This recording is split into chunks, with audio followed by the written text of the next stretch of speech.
Tebo, coming to us from China, representing Wiio, I would say, one of the most important dropshipping companies, dropshipping agencies on the market right now. It is an honor to have you here. Your company is making a huge difference in the e-commerce space, and it's just thank you. It's good. It's good to have you here. How you doing today? How you feeling? I'm doing great. Thank you so much for having me on your show, and I hope this podcast would be awesome to, would be awesome to share our opinions on the dropshipping industry and about Wiio, of course. This is why we're here at the end of the day. Definitely, yeah. I'm absolutely looking forward to hearing some of your opinions on it as well. So we got some key objectives. We definitely want to know as much as we can about Wiio. So for people who either don't understand why it's important to work with an agency such as Wiio, or they decided they want to work with an agency, they're just trying to pick out which one. This is a really important episode for people because this is a pretty pivotal decision to make. So first question though, this is the ecomonics tradition. We got to know. Tell us who you are and what do you do? All right. So basically, we are the fulfillment order agency. We basically handle all the dirty work for the dropshippers. We make sure that they get to enjoy just marketing their business and focusing on the storefront or the front of the business. Instead of just having to hassle around finding the products, purchasing them, and making sure they get to the customer. We handle that all for them. Terrific. And I can say too that on my own burgeoning pathway to becoming a seller, right now, I have encountered what is a pretty significant issue, which is shipping times, where I gave a friend a product code because I basically gave him like 100% off. I just wanted him to order the product just to test it, just to see. As of this recording, it's been 3 weeks and the product hasn't shown up. In fact, we're starting to think it's not going to show up at all. So this is one of the main things that really gets in the way of people's ability to get into the e-commerce industry and feel like it's such a significant disadvantage. Because Amazon can deliver things within a day. Nobody can beat that. But we do need to try, and we need to deliver on our products as quickly as we can. And yeah, like you say, we got to get rid of the dirty work. So can you tell us, for one, how your company came to be, and how it started off, and how it was able to rise to the level that it's at now? All right. Basically, before it became Wiio, it was called Suma Tech. It was doing just basically basic warehousing for the e-commerce industry. And then Sam, the owner, found a gap, and he saw that the e-commerce industry needs someone to fulfill orders for them, make it easier for the dropshipping, because dropshipping was on the rise. And that's around 2015, and I think that's when the company started or was established. He started this baby, and this is where we are today. We find ourselves as a dropshipping fulfillment agency. And one thing that I think the audience just wants to know as well before we go any further is, what is your unique role in the company? I guess part of it is you get to do the interviews such as this, which is great. But just let us know what role you play. All right. Basically, I'm part of the marketing department. I'm with the marketing team here at the company. I do a lot of the PR work as well. I talk a lot with clients if they have any question concerning Wiio, what Wiio actually is, especially the ones we have, the subscribers we have on YouTube. I try to get as much contact with dropshippers on Instagram and all the other social media platforms. But we have other guys as well. On Facebook, we have other people working on Facebook. So I do a lot of PR work, and a lot of I'm starting to do a lot of the YouTube content. We're trying to push content, and this is what I basically do for the company. And I'm wondering as well is how you came to join the company. Were you did you look online? Were you recruited, or what were you up to prior to joining the company? I basically studied here in China, and as soon as I graduated, my lecturer was a teacher, could I say, a teacher of the boss, or my boss's for his masters. He was doing his masters, so she was the what's the word for not protege? The word for someone who's under, Mentor. who's above the protege. The mentor, right? Yes. She was his mentor for his masters. So because of her, I was one of the good students, top students in class. I wouldn't say I wasn't the best, but one of. So she hooked me up, and with time I found myself here at Wiio. It was because of my lecture in university. Well, that's terrific. Now, I mean, we could get into a whole like a domino effect where we find out, well, how are you setting in China? How would we do that? If we have time, we'll get back to that because I think that's a curious story in of itself. But I was looking at some of the Wiio content. I saw the I guess it was the tour that known dropshipping expert Steve Tam was. We interviewed him like way back. He did a tour of it, and I have to say I was blown away at how really impressive looking the place is. It's got a nice lounge. It's got a front desk. I think like the walls are marble, and it just blew me away how prestigious it looked.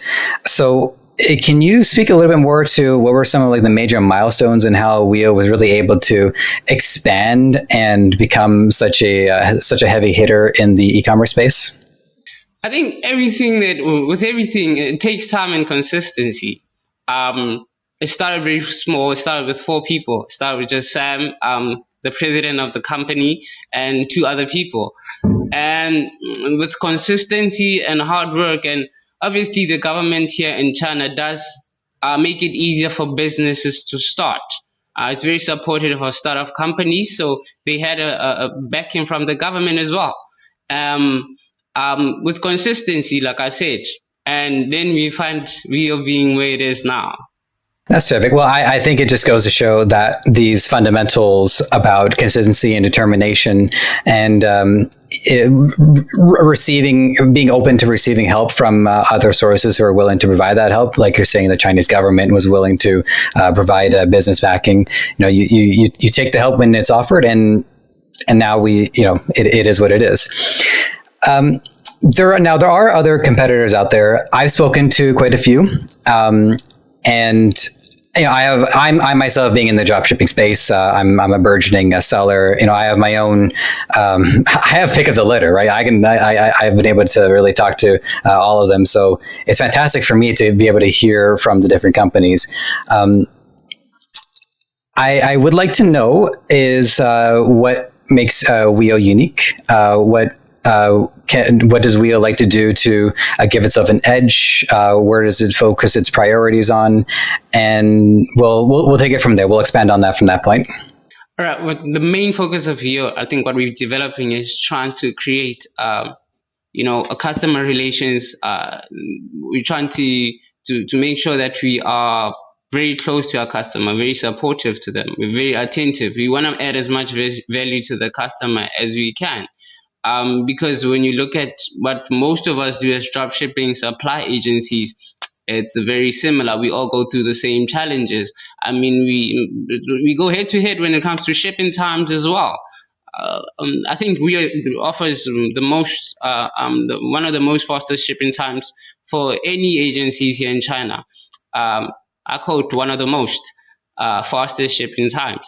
And we feel that it's very important to focus on the customer, on what they want, giving them great after sales service, replying on time, making sure we try to get people who speak the languages, because we also have a huge market in Brazil. We're getting someone who can speak Portuguese now, so what we understand is we want to focus on the customer, on what the client wants, because that's where we'll get an edge. Most of the things nowadays are becoming automated. It's so easy to get a software and you'll get efficiency from it. But the one thing that people want is the relation with the company. If they can touch it, if they can trust it, if they can feel it, if they know what it's about, and that's how you get ahead in the industry. Or with anything in business nowadays. people who choose a brand or product, they want to know now what it's made of, what its story is. Does it have a story? They want to relate to it. They want to almost touch it. They want to, I don't know, but they want to be close or feel a part of the brand itself. Right. I think one word that I would use to summarize a lot of what you're describing there is we want to connect. And it's kind of a worn out refrain at this point because we've been under a COVID situation for the last year, but people are dying for connection.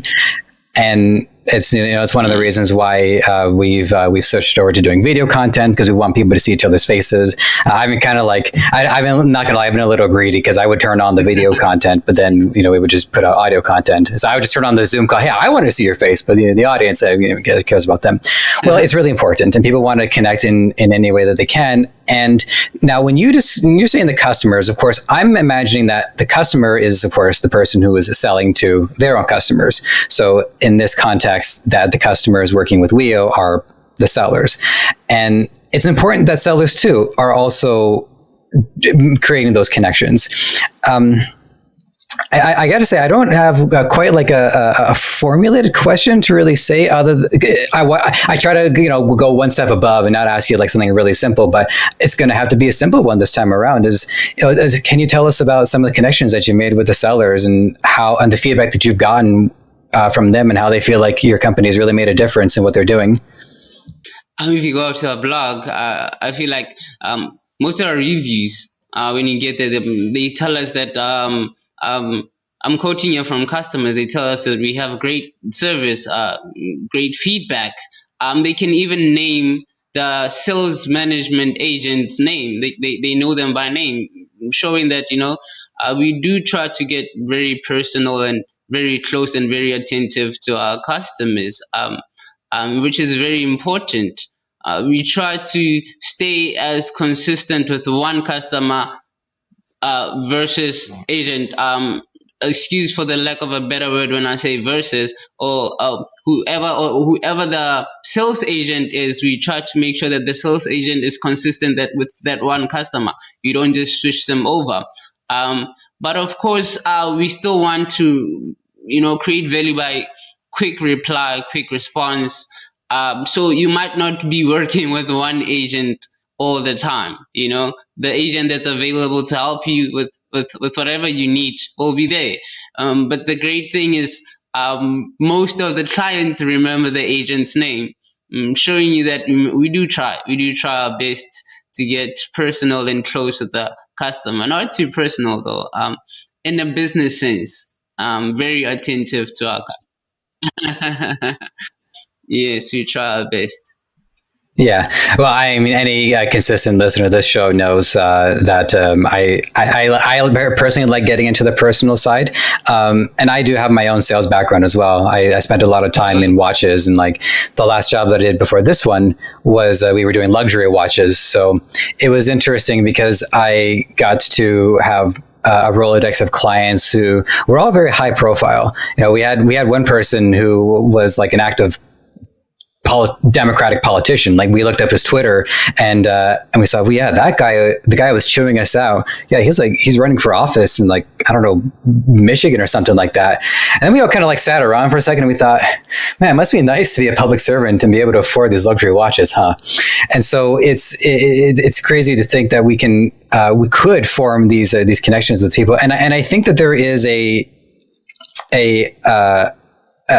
delicate balance between wanting to become personable and really wanting to understand and see the customer eye to eye, but not get to the point where we end up like making really close friends with them, where we start to value like their interests more than the company's interests. I don't know. It's a hard balance, but what about your experience? Have you found any insights in trying to balance out between like connecting but not too much? Yeah, it's very tricky. You might still need to consider that this is a customer that you're dealing with. It's very, very tricky. You have to get the balance right. But with everything, you learn. Sometimes you might make a mistake here and there. But the thing about people, that once you form the relationship, it's very easy to be forgiven. But when you sell on promise and you don't deliver, you might find it hard to be forgiven as well. So relationship actually helps you. It helps you if I miss a step. It's so easy to be forgiven because they now know who you are. They now know that's not you. I know you can do better. Even as a business, as much as professional, as much as you need to be professional, they will still, be able to forgive you for certain things. I think people are scared because, or to try anything because they don't want to make mistakes. You know, and I think that's where we lost things over the years. Is that when it came to business, we just figured, um, let's just be out and out, super professional. Yes, it's very important, very vital. Don't misquote me on that. Very important, but I think you can also show, more a partnership, a friendship in a way. Getting the balance right takes time. I think you should just allow yourself to, see how to get it right, and eventually, yeah, you'll know what to do. I remember one person that I had got along with quite well at another sales job way back. This was a retail job. I'm on the floor connecting with customers, and I think we recognize that we wear different faces. We might even see we wear different masks when we have different environments. Like I do put on a different face when I'm interacting with my relatives, a different face when I'm around different friend groups, and it's the same thing in business. We do put on a different face, and it's not like I go, time to pull the wool over their eyes. No, it's just we just have to be considerate about how we interact. And she liked me a lot. She even actually brought me chocolates one day because she was so happy with the experience that I was giving her. And part of why she was so happy with it is because she understood the context. She understood that I still work here. I still have a job to do, and I still have to prioritize that. And when we go above their expectations for what they think the experience is going to be like, that's when the connection really starts to roll over and you're just washed over with the positivity. I'll get to a question, I promise you. But the downside was that store had let me go. Thank you. I appreciate it. Well, that store let me go. The new district manager came in. She let me go. She let my manager go. And we had a good cry that night.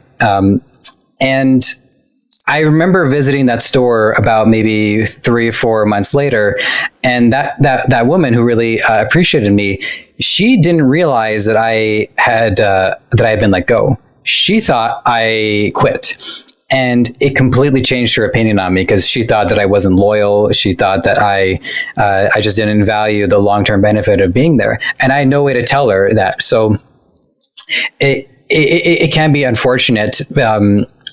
I think losing relationships, being in the position where things have to be let go, that's the hard part. Is trying to then, how do I find her, right? Do I look her online or say, hey, remember me like 10 years ago? But no, I wasn't let go. I was sorry, I didn't quit. I was let go. So there's a lot going on there. And I just wanted to share that with you because this is just one example of how hard it is to really understand how to build these relationships and maintain them. So I want to bring this to a particular subject, which is building trust. So from the beginning, there's two parties who need to understand they trust each other. The company needs to understand that the company needs to trust the customer, and the customer needs to trust the company. So on your end, what do you want to see in the customers you work with? How do you, as a company, feel you're able to trust them? And then what do you do to build trust with the customer who wants to work with you? Good question. I think a lot of it has to do with chance, giving it chance. You really need to try to instinctively discern who you're talking with. It takes time. It takes time knowing people and understanding them.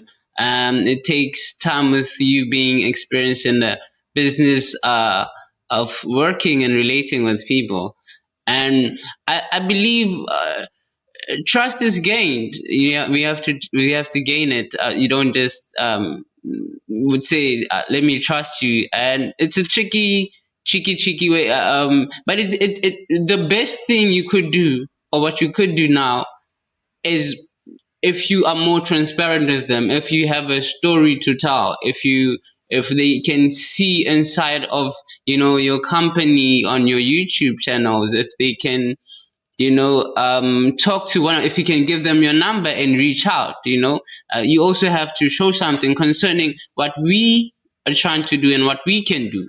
Is if they maybe have my personal number, one of the clients have my personal number, and they can see that they can reach out to me anytime. you know um there's only so much you could do.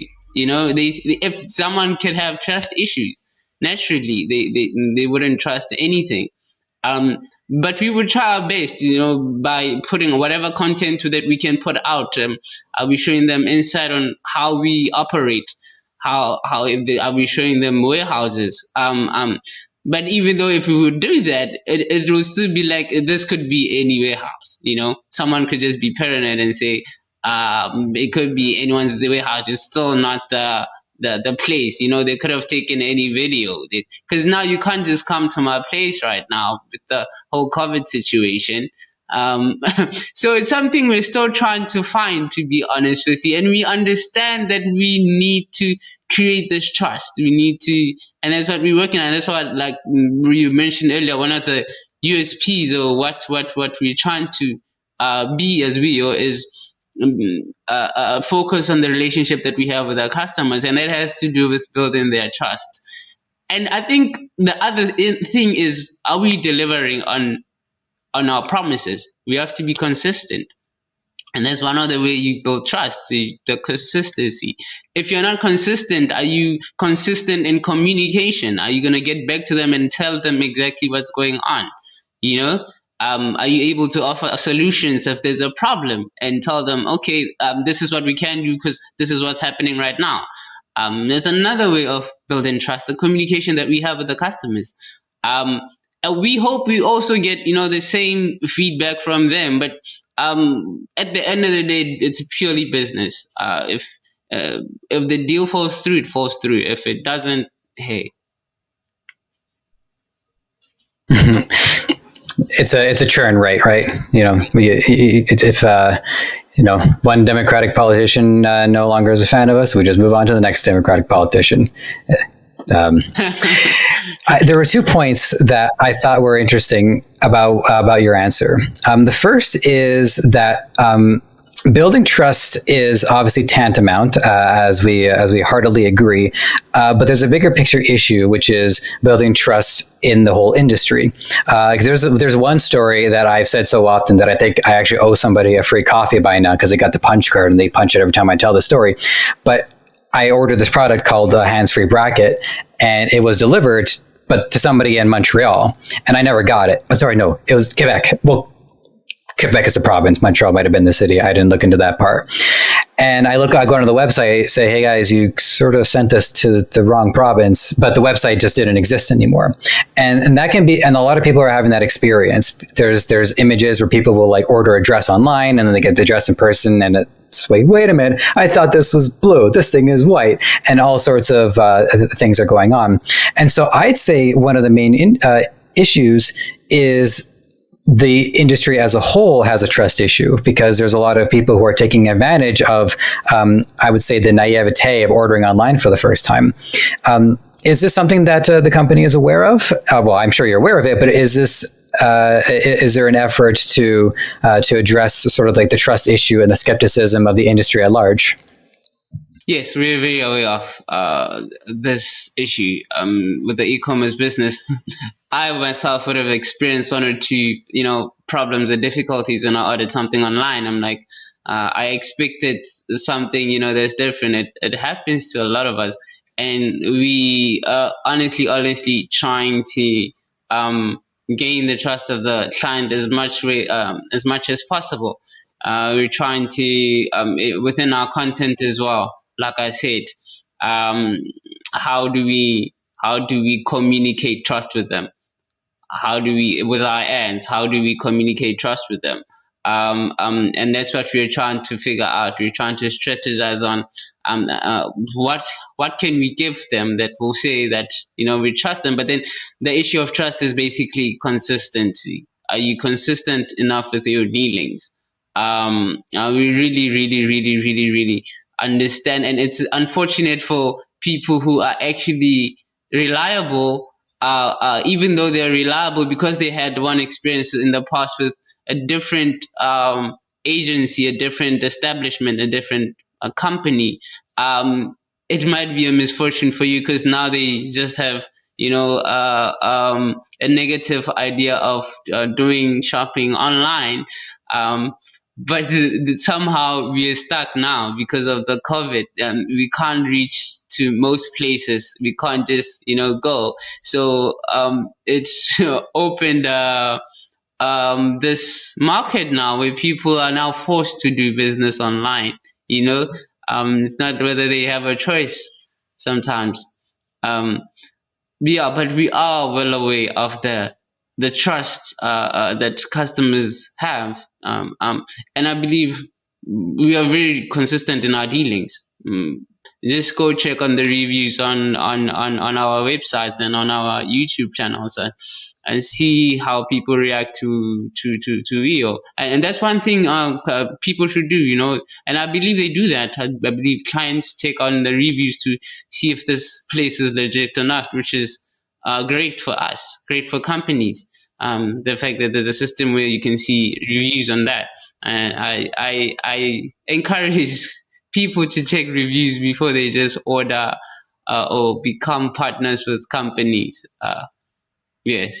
Well, the other point too that I wanted to raise, and I can add in everything that you've said here into it, which is that there's like this arms race when it comes to skepticism and then relieving that skepticism, where somebody might read a text review and they say, well, for all I know, they got somebody to write that review. Somebody might see an image, they say, well, maybe that's photoshopped. They see a video now and they might think, well, that's probably just deep faked. So skepticism is constantly evolving in the same way that how we gain that trust with customers has to evolve with it. And what I find is fascinating, and this is really just an observation more than anything, is that just using it as an opportunity to be more human.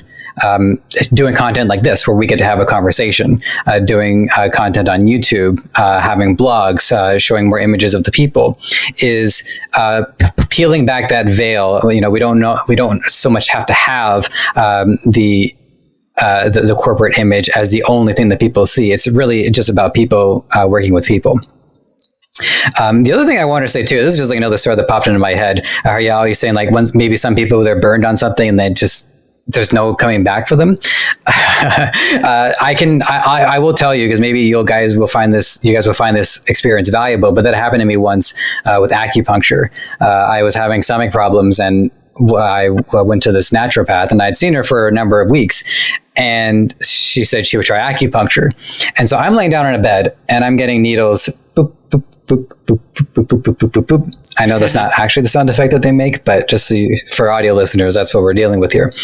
And I'm laying perfectly still, and this itch slowly starts to creep up on my side. And I think, okay, I know I got needles in me, but I really need to scratch this itch.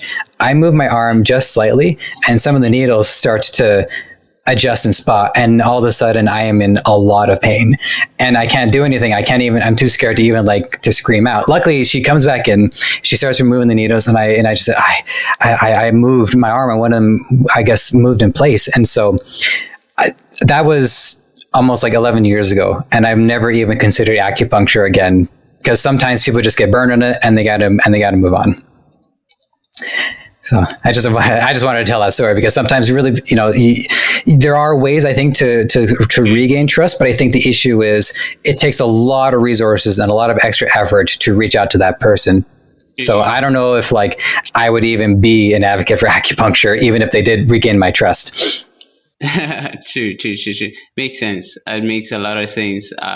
What she's saying. I believe we have had that kind of an experience, maybe not the exact experiences to having acupuncture, but we might have a bad experience with something, maybe a meal. you've had a meal at some place and you found something that you didn't want to find there, and all of a sudden you don't want to order takeout anymore, or something like that. Or even when you order takeout, you're a little uncomfortable. You don't have, that confidence in ordering out. You prefer to just, eat in and make your own food. That's just an example. So I believe that's true. That's very true. Companies have a lot of work in that sense, especially e-commerce companies. Um, or online companies rather, they have a lot of work to try to gain trust. It's almost like if you find a lady that was brokenhearted, it's gonna be so hard to break down those walls, because now she has issues with trust and all of that. Oh, but then if you really care about the customer, if you really care about what you're doing as well, you will take the effort and time to try to gain their trust. You will do whatever it is, whatever it takes. I think people think business is just the relationship between the problem you're solving versus the income you're getting from it. But business is really about people. It's about, as I'm saying, it's solving a problem. you know you're actually solving a real legit problem for someone, and they consider that, wow, you helped me so much, let me give you this in return for it. So in as much as you just want to look at it as black and white sort of scenario, I think there's always a gray area in business, and people can manipulate it. People can find uh, uh, uh, um, a way in that gray area to get what they need, get what they want from each other. I hope I'm making sense. You are. I think you make an important point, and I love your analogy too. By the way, that if somebody is brokenhearted, if you really care and you really love that person, will understand. And in a way, when you come out the other side, it creates an even deeper bond. So yeah, I think that was beautiful. So I got some other questions I want to get to too. I mean, we can spend 6 hours like talking about trust alone because it's such a fundamental subject. But here's one that I really wanted to make sure that we got to, because I have to say I was surprised about this. So let me set this up. On AliExpress, we recognize that it's far and away the cheapest way to get our hands on products. One story I like to tell, I'm pretty sure historically I've mentioned the company. I'm going to stop doing that because I feel like it's unfair to them. But there was a company that were selling, for those of you who are watching the video, these compression gloves that I'm wearing. And the company marketed them to me, found them on Facebook. I paid $20 for them. I was happy to do that because they did the marketing for it.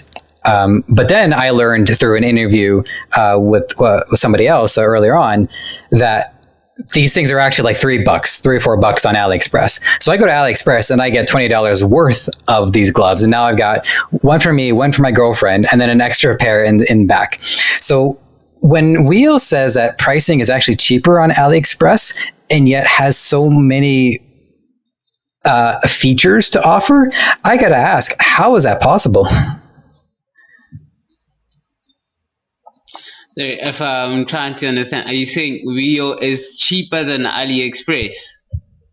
I just want to understand the question. Yeah, I mean, that's what absolutely, yeah, that's what I had seen. If Wiio advertises that the products can actually be cheaper than on AliExpress. Yes, there's a number of factors that we can consider with that. I think the issue is AliExpress might not add shipping rates, and we are we are quicker than AliExpress. So that might be added on to the actual price of the product itself. The product itself is probably cheaper, but because we have faster shipping rates, that might add to the price of how we get it to you guys. So that might be the reason why you find some of the products a little bit pricier than AliExpress. I don't think all products on Wiio are pricier than AliExpress. I think a lot of them are very, very, very lower than AliExpress. But that it depends. It depends on the product. It also depends on the shipping method you chose. A lot of people complain that AliExpress might be a little bit take a little bit longer than ours. Most shipping drop shipping supply agencies. So that's one thing to consider is whether how quick are you willing to, or how fast do you want your product to get to you. Okay. Would you? When I looked into shipping, I saw that there were some different shipping options. So, can you expand on the shipping side of it, just so the customers who work with Wiio understand what options are available to them? Yes, there's a couple of options. The most popular one is the e-packet, which is very convenient. I think a lot of people use it. It's a little bit pricier than uh, most of them. If you go to the website, just check and you'll find the other shipping methods that we have. I think that's a good place to look. So, the next one I want to ask about is the quality check. And now, one of the things that I think is really important to these agencies is products are vetted. They're tested. The company wants to make sure that if they're going to ship something, it's held to a standard. But then there are different product lines, right? There's toys, there's beauty products, there's apparel. So can you tell us about what can you tell us about the quality check process and how standards might be set differently for different product lines? All right. So basically, we have a team in the warehouse that does that for us. They basically they work very hard on it. The sales department is usually the ones who would tell you a lot about the quality checks and the process within it. So if you just go to anywhere and you check on our website, there's a chat box that we have. And if you want to get more details on how the quality management or quality check goes, just go onto our website and you will find it. You'll find more details and more help on it. Terrific. I did have another one along these lines, and I do think this is another one of those where the customers can check on the website. But I'm going to throw it into the mix anyways, just in case there's any particular insights, which is about sourcing. I understand that you're looking to source viable products for dropshipping. Now, I mean, usually the copy and the way to promote these products is to look and source for winning products. And I've gotten a lot of feedback from a lot of the guests on ecomonics. Is that there's a debate here about how much of the product itself is inherently a winning product versus how much of the product is reliant on the marketing, is finding a different angle for it. So my question for your company is, when it comes to sourcing products, what is the criteria set? And if so, how do you determine what could be a winner? Okay, so basically we have a few dropshippers that we usually talk to in terms of what the feel of the market is. So we go on different sites, we do our market research on what's working, what's in season. We check the season as well. But then one of the things you should check is, could you find the product in a convenience store? You'd want to avoid finding the product in any other store, So that's one way to check what a winning product is. Another way is just, going online on YouTube. You check on other, influencers, KOLs. They can help you find how, which winning product it is. That they might give you some tips and ideas on which winning product or what is a winner. But more or less, I think the biggest thing that you should look out for is basically avoid products that you can find in a convenience store and know the season that you are in. I think that helps a lot on a winner product. Know the season. Yeah, that's definitely a valid point. And I mean, one thing I'll say about I get where you're going with the convenience store example.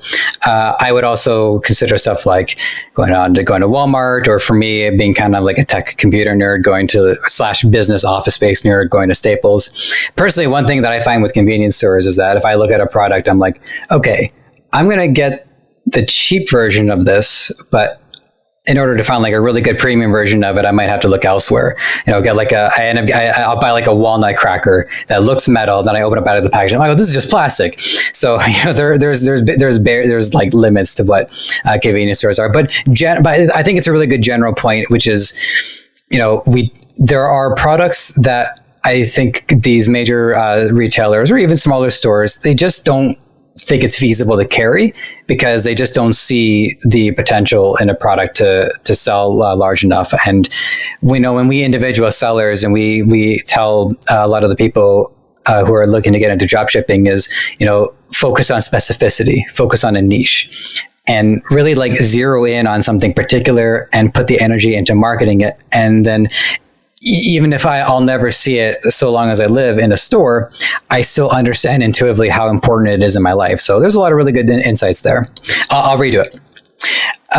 So one of the things with, I'm starting the question over, by the way. Yeah. So one of the things with dropshipping is that initially, if I'm selling something, say off AliExpress, I have no control over what it's going to look like when it gets to the customer. It might be in a random package. It might be in a random label. And it's really important to elevate the brand. So what can you tell us about how Wiio elevates the brand, say with like custom inserts, cards? Can actually customers move into, say, like white label and private labeling? Is there like an end point to like how robust a product can and a brand can be delivered thanks to Wiio? Of course, we do offer custom labeling and custom branding. If you want to move into your own space and custom labeling, we can help you with that.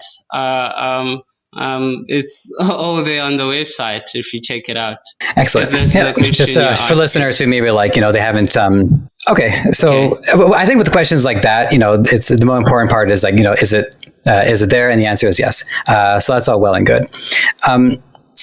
So the next one that I want to ask about, this one is an ecomonics question. This is like I've asked this question whenever I get to talk to agencies.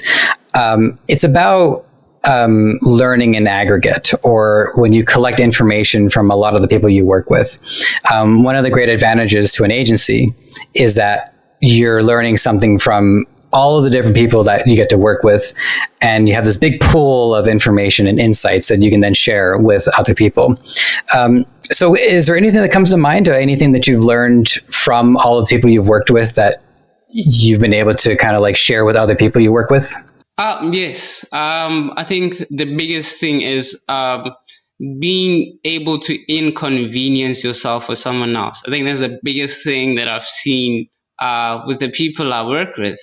Even though they have a certain deadline, they are willing to help you out with something that's very urgent if it's really necessary and it's needed. I think a lot of us might think, oh, let's just focus on what we're doing. I just want to get ahead. You know what I mean? And one thing that I've learned about these people is they are very collaborative. It's so easy to work with them, and they are willing to inconvenience themselves for the next person, considering the priority of the task at hand. And that's one thing I think I lacked. I always thought I should just get ahead, and we all need to get ahead with whatever we need to do. And slowly but surely, it's not that necessary. I think if teamwork, makes the dream work. If you allow yourself to just focus on someone else other than yourself, something beautiful happens there. There's magic that comes out of it. I think that's a great point, and I think it speaks to a lot of what we've established earlier on, and just about creating and building trust. And I think another great lesson that I was able to learn over this journey that I've been on, hosting this show, for which I am eternally grateful, is that when we view these issues, however form that they take, is that it's an investment opportunity. we don't if we look at it at a cost, if we look at it as a cost, we've made a mistake in our minds. We look at it as a way to get the most value out of a relationship with somebody. Oh, no problem. The delay is there's a part of me that actually wants to keep this part in just so that we can all laugh at this later. Just feel like, hey, it's China and Toronto are pretty far away from each other. Yeah. Okay. This is a bit of a this might be a bit of a challenging question, but I think it's an important insight. So, do you have experience where people have actually gotten to the point where they move on from the company? Is it positioned so that somebody, even if they're their highest position, they've reached their end game, they've scaled up as much as they can scale up? How do you retain customers in the long term so that no matter where they end up, they would still look to your company to continue the working relationship?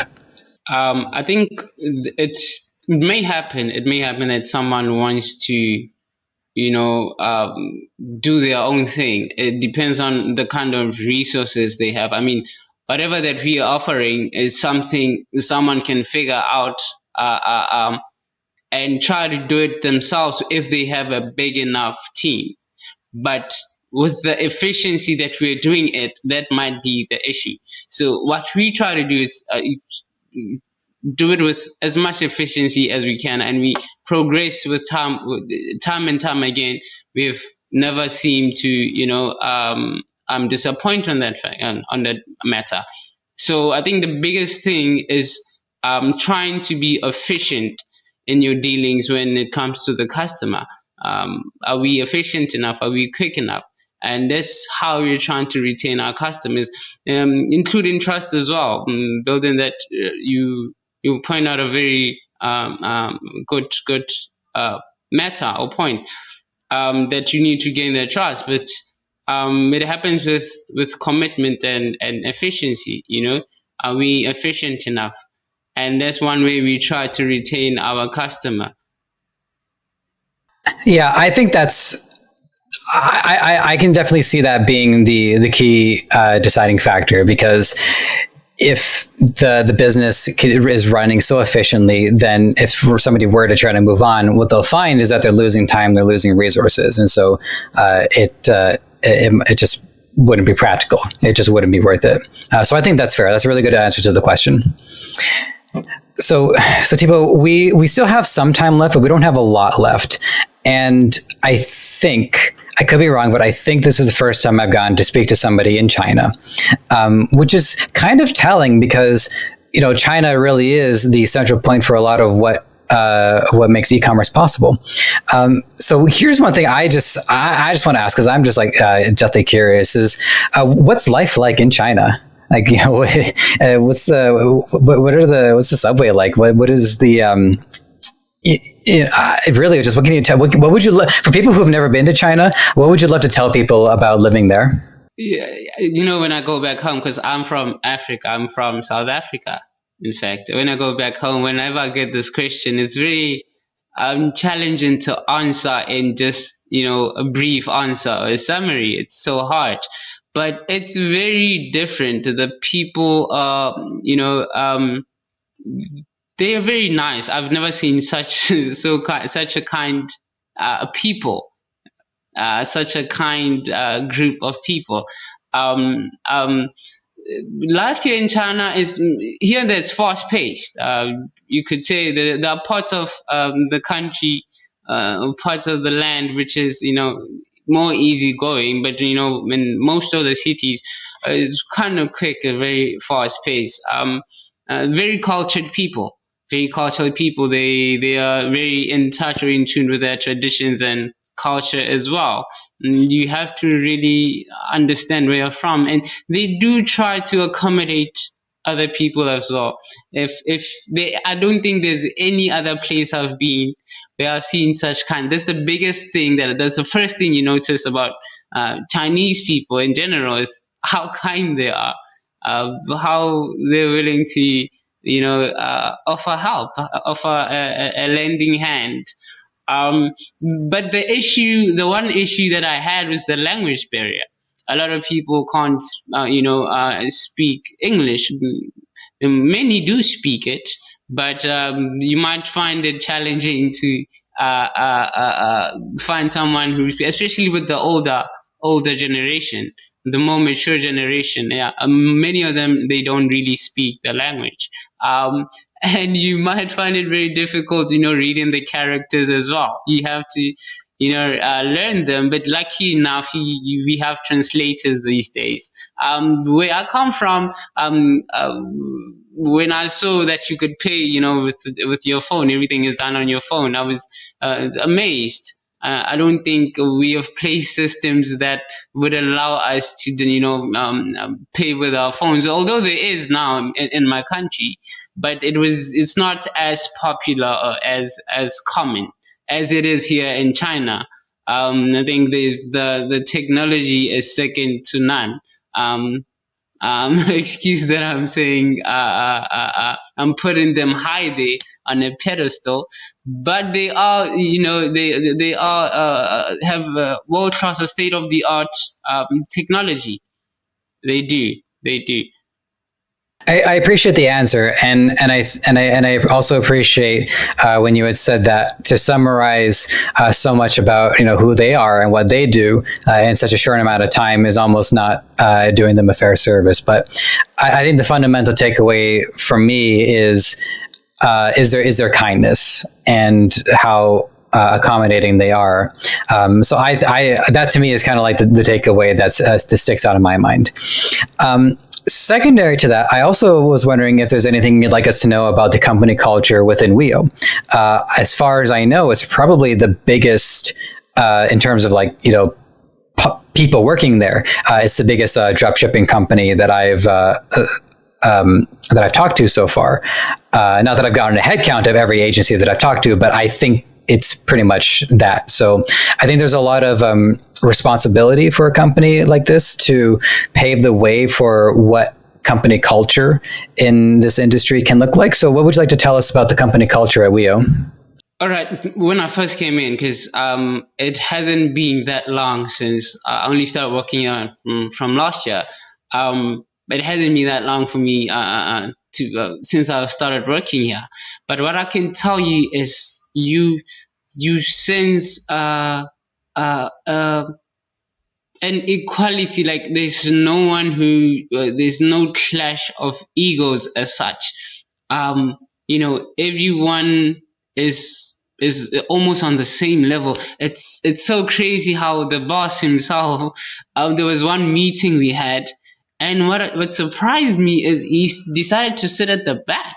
I mean, the chairs were in front for him; they were prepared. But then he just decided to sit in the front. He told them, "No, your seat is in front." So it's like, "No, it's okay, it's okay."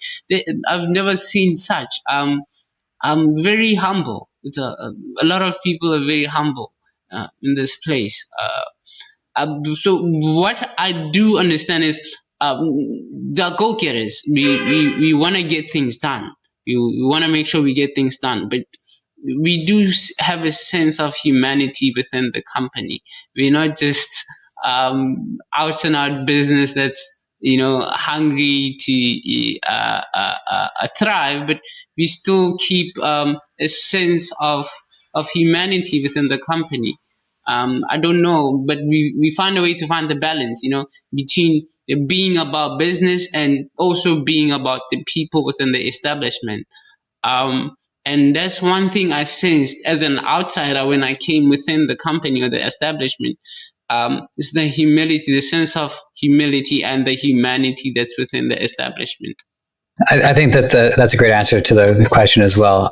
So for people who are new to the video content, by the way, y'all are going to have to forgive me. I'm still figuring out the layout. I just realized that I was looking to one side the entire time because of just the way I found your video setup. So sorry about that, guys. A bit of a learning process for me. So we're on the cusp of letting you go, and I want to just make sure that we share some of the opinions that we might have wanted to talk about earlier, because I remember saying at the beginning, talk about the company and share our opinions on it. But because we're kind of close to our end here, I'm going to throw to you a more like a broad-reaching question, which is overall, how would you assess the health of the specifically dropshipping? I think dropshipping, of course, is a key component and is an important part of e-commerce. But to say how would you assess the health of e-commerce is crazy. We don't want to. I don't want to do that. So, how do you feel about the dropshipping industry in specific? What would you like to see forward for 2021, and as well as what would you like to see, or where does your company want to continue to grow in the coming year? I think the dropshipping industry is going to be more competitive because I think a lot of people are really catching on it. There are markets that haven't been open for quite a number of reasons. But I believe there's potential in so many places. If you look at Africa, the reason why online buying and selling is not so popular, one is maybe they haven't placed, we have not found a way to place online payment. That's one of the issues. And another thing is, do people have access to smartphones and internet and the rates? But I think they're catching on. So there's a new market that might unfold, but that's not for 2021. But what I'm seeing is in the future, there's going to be a huge market and there's going to be more entrants, more competitive. That means more competition because of the new entrants as well. I think it's at a good place. I don't think there's any sort of what's the word? There's any discouragement, for lack of a better word, of the industry as well. If there's anything bad about it as such, except the issues of whether people trust buying online or not. I think with any industry, there's still an issue of trust. Even with the traditional market, you also had your trust issues with your retailer or whoever you want to do business with. You still needed to establish a sense of trust. I think trust is always going to be a challenge for whatever market you're in, whatever business you're doing. But I think it's at a good place right now. What I see is new entrants, because yesterday I was talking to someone and they were like, they're interested in dropshipping. Where do we start? What is dropshipping? More and more people are actually interested in dropshipping, I feel. So there's going to be, expect new entrants. That's what I can say. Terrific.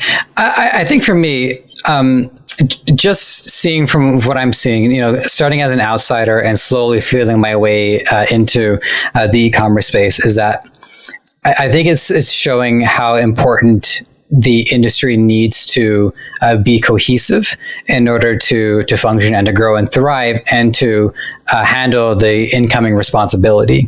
And I think that's why agencies and dropshipping services are going to be a key component of this, because the alternative would be somebody who wants to have decent shipping times would start ordering stuff into their own home, stack up a bunch of them in a room somewhere, and then send them out. And now I've talked to some people, by the way, who do business styles along these lines, like say they do a subscription box. So there are ways to go about it where the profit margins are good and it's not like a crazy amount of effort. So it is doable, but we're talking about scaling to like tens of thousands of people to the point where there's just no room in a person's home. And this is really one of the things that I was mystified the most is how are people going to be able to convince people to shop somewhere other than Amazon? And I think having an agency such as yours understand this problem and solve it is going to continue to encourage people to get into it and bring their unique experience to it. Because one thing I can say is that like there's so many unique experiences that I've had so far. Just recently, we talked to like our first person from the music industry. We've talked to people from retail. We've talked to arts and chefs, and everybody has a pathway to becoming as free as they want, and commerce is the way to do it. So thank you for your contribution to it. And the last thing I want to say before we get you on Addy is if there's any final words of wisdom you'd like to share, here's a chance to do it. And then give us the web address so we know where to look. All right. I just want to say for anyone who's an entrepreneur or dropshipper, I believe we need to understand that with any business that we want to do, it takes time, you know. I think a lot of people who want to start dropshipping want to see instant success and instant income. And I think you should look at it in a long-term sort of view. Whatever that you're doing, look at it as an investment rather than looking at the cost. I like how you put it earlier on in the interview, and I think I'm going to take that with me as well.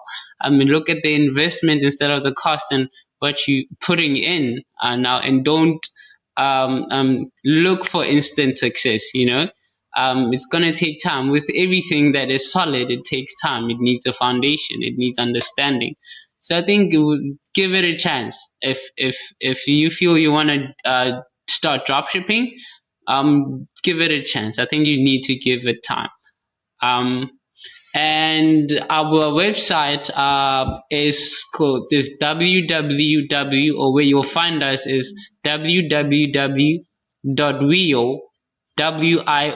wiio, sorry, .io. So it's www.wiio.io.